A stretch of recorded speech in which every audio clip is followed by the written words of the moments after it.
Aisee, njia yako ni hii hapa kwa sababu ya matendo yako. Hakuna biashara za nipe nikajirekebishe, nipe masaisho.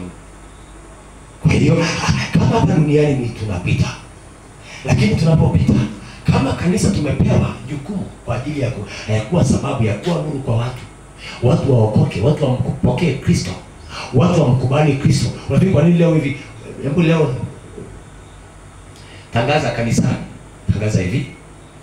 Jamani, tunachagua mabinti fulani wataenda kushuhudia mtaani. Unafikiri wataenda? Mimi nasema hivi. Sasa tutangaze tuseme hivi. Jumapili inayokuja kuanzia saa 9 baada ya kutoka ibadani. Saa 9 mabinti 10 wataenda kushuhudia. Tunatapita 5 wataenda Mwibaro, 5 wataenda Moshoni. Alafu huyo Mwibaro ni mtawao waende. Sasa anaangalia kwa kupa fulani. Fulani yupo yeye. Na fulani na basi siendi. Hata ule mchungaji mimi naumwa. Mimi sitakuwepo. Hata utafikiria watu watakukaje bila kuangalia kwanza, watakuangalia wewe. Wamesema mimi naabudu Yerusalemu Calvary. Niko wapi? Niko Moshoni. Hata tutembelee siku moja. Kutembelea na rafiki ni natembelea kwenda kuwatembelea watu, kwenda kuombea injili ama kwenda kuambia habari za Yesu Kristo. Mimi huyo Yesu hajakaa ndani yangu, amesiende kanisa. Kwa nini? Kanisa limeshaingia kwenye giza kwa sehemu kubwa. Sasa kwa hiyo dunia ina nafuu. Dunia ina afadhali. Bwana Yesu asifiwe. Bwana Yesu asifiwe. Kwa hiyo hasa kwa mfano tuje kwa wanandoa unaokoka. Ama mwanamke ameokoka, mume hajaokoka. Ndio wanandoa. Mke ameokoka, tuje mume hajaokoka. Alafu huyo mume ambaye hajaokoka, yeye anapewa kuchuja maneno, yeye anaachilia yoyote. Anasema wewe mbwa, lete maji ya kunywa hapo. Unaamka mbwa mwenyewe takataka mkubwa na umeokoka. Wakati wewe ndio utakuwa kufanya ile maneno yakaishe kwa staili gani? Unaanza kidogo sio mbwa bwana. Mimi si mke wako Mimi si mfano wa sura ya Mungu. Alafu wewe kama wewe ni mume wangu, tumefanana. Si sawa? Matendo unamuonyesha tu upendo. Kwa nini umeokoka? Sasa wewe ni kanisa na wewe unataka kulijenga kanisa. Ili ndani kumtengenezea aje arudi. Haya, mume ameokoka, mke hajaokoka. Akifika ndani anakutana na maneno ambayo kwa kweli hayapo. Kama anaingia anafuta mkanda, ni kichapo. Ameokoka. Sasa wewe ni nuru ni giza. Kwa sababu wewe ndio umesema ni giza, yeye hajui kitu. Nani atamfundisha kwamba watu hawapigani space? Nani atamfundisha? Nani atamwambia huyo mtu kwamba hii amekuja usiku wa manane. Ndio usiku dunia imekaa kimya. Au sawa. Hekima. Kuna hekima. Unaweza kuuliza umetoka hapa kama usiniulize. Alafu hajalewa hata amelewa. Unaanza kesho na mimi naanza. Kesho na mimi sirudi, alafu tuone. Sasa wewe ni nuru. Wewe ndio unapaswa kumuonyesha tabia hii si sawa. Ama njia unayoendelea si njia iliyo sawa. Kwa hiyo mume wangu ni stahili njia ni hii. Ama mke wangu njia ni hii. Bwana Yesu asifiwe. Njia yetu ni hii. Kwa muda ni kwa siku nyingi pia. Ndipo utamwona anasema hakika huyu mtu ameokoka. Na huyu Mungu wake namtafuta huyo Mungu wake.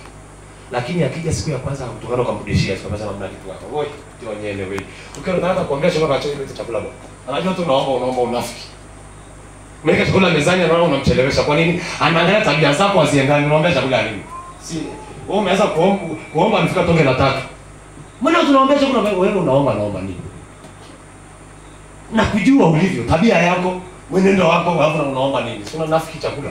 Sio kuleta maroho kwenye chakula. Si bora hata bora mimi tule wakati hajaombewa. Lakini nini? Umeshindwa kuwa kanisa, umeshindwa kuwa nuru tu. Basi imeisha. Marafiki uliona. Sikiliza mimi marafiki zangu. Mimi nimeokoka. Wakati nimeokoka wako ananipigia simu, bwana tuna nini? Wanashangaa na waipokea vizuri, tunaongea vizuri lakini siendi. Wanatafuta vitu lakini siendi. Ghafla hamna gani tena nipigia simu. Unanielewa sasa? Lakini si kwanza hamna, mimi ndohoka bwana, mimi sikai na makafi. Mimi sikai na nini? Hapo ndo unaua bendi. Yaani umeokoka kwanza ndio kwanza wanaongea na chakula. Lakini asimwambie muda wangu kidogo bwana, sasa sana. Kwa nini unatengeneza moyo wa mtu aelewe kwamba sasa huyu mtu ameokoka? Lakini wewe usikai kwenye bwana, hamna, mimi sikai bwana. Sikai na watu ambao hawajaokoka. Sikai nini? Hamna. Bwana Yesu asifiwe. Lakini kama sisi ni kanisa, mwenendo wetu sisi ndio unaangaliwa ili watu waje kwa kanisa, ili watu waje kwa Kristo. Wewe nakwambia hivi, mchungaji kama tabia yako ni mbaya, alafu unafundisha kondoo au kondoo na oparoga.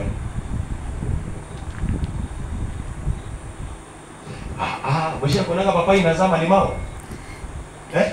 Yaani kafika tu mwisho siku imeshazama tu alafu kashangaa hii papai imezama limao mazuri.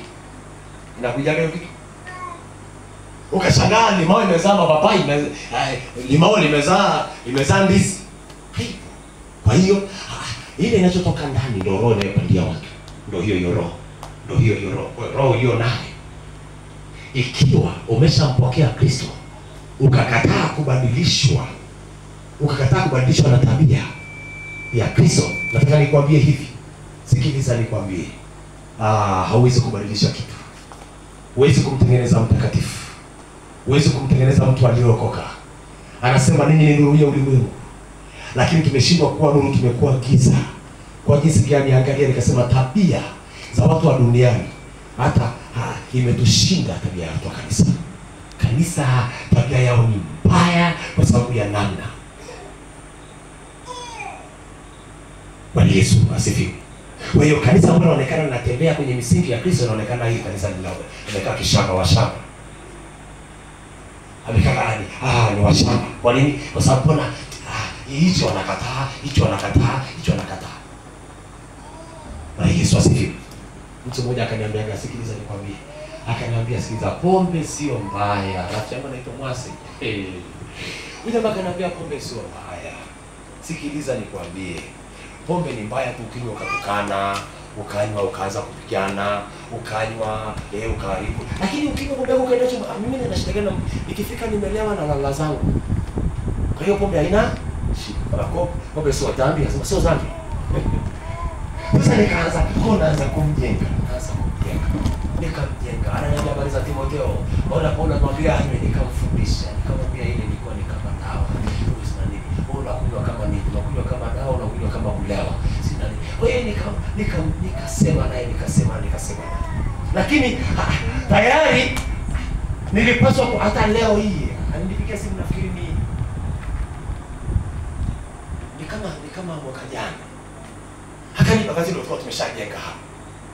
Akaniambia, mtumishi wa Mungu anaendelea vizuri. Kwa nini? Ilikuwa kila mwaka lazima nipigie ajue maendeleo yangu kama nimeacha, maana sasa mimi nimetoka nimemwacha huko, mimi naendelea na huko.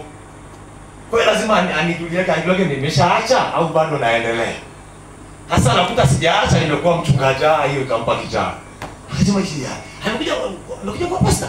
Kwa hiyo anipiga za mtumishi, naendelea vizuri mtumishi wangu. Akanipiga mtumishi, na ndio naendelea. Lakini walingoja nini kingetokea kama ningejikwaa nikaacha. Kanisa ndio lingetukana. Kanisa ndio lingedharauliwa. Kanisa ndio lingepoteza kabisa thamani. Kwa hiyo tunataka kuomba kwa baba kanisa. Kanisa ni mtu. Ni kila mtu aliyempokea Yesu Kristo awe Bwana na Mwokozi wa maisha yake ni kanisa. Kanisa ni yeyote yule aliyempokea Kristo ni kanisa la Kristo. Lakini hilo kanisa, kwa nini tunatubu? Hatujasimama kwenye kusudi. Hatujasimama kwenye njia ya Mungu. Tumefuatisha namna ya dunia. Yaani mambo ya dunia ndio tunayapokea. Ndio tunaenda naye. Bwana Yesu asifiwe. Bwana Yesu asifiwe. Kwa hiyo tunaenda kuomba. Tunatubu kwa ajili ya kanisa. Tunaomba rehema kwa ajili ya kanisa. Kwa ajili ya kanisa. Tubu wewe unanisikiliza. Unanifuatia. kwa njia ya YouTube, Instagram, TikTok na Facebook.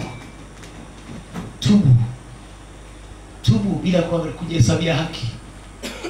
Sawa, unaweza kutauka unayo tabia tuliyotaja, lakini angalia jinsi ambavyo kwa kweli haui taswira nzuri kwa watu wanaokutazama, ili waweze kuokoka, ili waweze kubadilishwa. Wewe ni mwimbaji, ni mpiga vyombo, ni mchungaji, ni mzee wa kanisa, ni shemasi, ni muombaji, lakini angalia hizo njia zote ambazo unaziendea, unazipita, zinampendeza Mungu, zinafanya watu waje kwa Kristo. Mavazi unayovaa, angalia, inafanya watu waone kweli, waone Ukristo ndani yako, wamuone Kristo. Maana nimekuambia hivi, sikiliza, dunia ikutafsiri kiroho. Kweli umeokoka, kweli umejaa Roho Mtakatifu, sawa, lakini mwenendo wako, lakini mavazi yako, lakini maneno yako inamfanya mtu ashindwe kuamini wokovu ulionao. Inamfanya mtu ashindwe kuamini. Hata unapomshuhudia anasema tu ni tapeli, anasema tu huyu mtu hapana, huyu mtu matendo yake. Mimi siangalia anachosema, siangalia maandiko matakatifu, naangalia mwenendo wake. Maana mtu ajua kwa tabia, mwenendo. Bwana Yesu asifiwe. Kwa hiyo Yohana anasema nawaandikia ninyi vijana, maana anasema mmemjua Baba. Mmemjua Baba. Bwana Yesu asifiwe. Kwa hiyo tunapenda kuomba, tubu, usijihesabie haki. Omba tu rehema, waambie Mungu natubu kwa ajili yako. Maana ulinipa neema, nikakujua wewe, nikakupokea, ukawa Bwana na Mwokozi wa maisha yangu. Lakini sitakutangaza kwa jinsi hii. Lakini sitakutangaza kwenye familia ya kwetu. Sitakutangaza kwenye boma la kwetu. Sitakutangaza kwenye mtaa. Kwa nini? Tabia zangu zimewanyima watu wasije kwako. Mwenendo wangu umewanyima watu kuja kwako. Namna ninavyotembea, namna ninavyokaa, maneno yangu yamewanyima watu kukufuata. Kwa hiyo tunatubu, tunaomba rehema kwa Mungu. Na Mungu wa mbinguni, Mungu wa rehema, achilie rehema zake juu ya kanisa. Juu ya kila mmoja ambaye, sikiliza, wameacha njia. Ni wachungaji, ni wainjilisti, ni walimu, ni manabii, lakini kiukweli wameacha njia ya Mungu. Wanatembea kwa mazoea tu. Kwa mazoea tu. Lakini kweli hawawezi kubadilisha chochote. Hawamfanyi mtu akamjilia Kristo. Hawafanyi watu wamtukuze Mungu. Hawafanyi watu wamuinue Mungu. Badala yake wakiangalia ni kama vile wamefanana. Maana maneno ya mtumishi na maneno ya yule ambaye hajaokolewa bado yamefanana. Matendo ya mtu aliyeokoka na matendo ambayo hajaokoka yanafanana. Sasa nini kitafanya ulimwengu uokolewe? Wewe ni nuru ya ulimwengu. Wewe ni nuru kwa jinsi gani, kwa namna gani? Unaangaza, watu wanauona wokovu ndani yako. Watu wanamuona Mungu ndani yako. Watu wanaona wokovu ndani yako. Ama wakikutazama wanaona matendo mabaya yasiyofaa. Na kuna tu kama Kristo anatukanwa. Kristo anadharauliwa kwa sababu yako. Kristo anatukanwa kila kuitwa leo. Kwa nini? Angalia tulivyokaa. Angalia tu maneno yako. Angalia tu matendo yako. Angalia tu majibu yako. Kristo anapata matusi kila kuitwa leo. Ukiwaambia watu habari ya wokovu hawakuelewi, hawakusikizi. Anasema namna, bora nibaki hivi. Bora nikae hivi. Kwa nini? Tabia. Mwenendo wako kwanza nyumbani, njiani, umefanana na dunia. Na Yesu anasema kwamba hivi. Anasema wao sio ulimwengu kama mimi nisivyo ulimwengu. Kama Kristo sio ulimwengu, ama kama sisi sio ulimwengu, ni wa wapi? Ina maana tunaye makao. Na kama tunaye makao, tayari tunapaswa kuendelea kuwa nuru ili wengi wavutwe na mienendo yetu na tabia zetu. Yakobo anasema kwenye kitabu cha Yakobo ile sura ya 4 na mstari wa 4. Anasema ninyi wazinzi, hamjui ya kwamba kila apendaye dunia amekuwa adui wa Mungu. Unakuwaje adui ya Mungu? Kwa sababu ya dunia. Kile jifanya kuwa ni rafiki wa dunia anaipenda dunia. Dunia imempendeza. Nataka nikwambie amekuwa adui wa Kristo. Kwa nini? Kristo sio ulimwengu huu. Na wewe sio ulimwengu huu. Lakini umeachwa hapa na unalindwa na nguvu za Mungu. Unalindwa na jina la Mungu. Unalindwa na neema ya Mungu. Ili uweze kuwa nuru kwa wengine. Uweze kuwa nuru kwa mataifa. Na waongoe Kristo waokoke.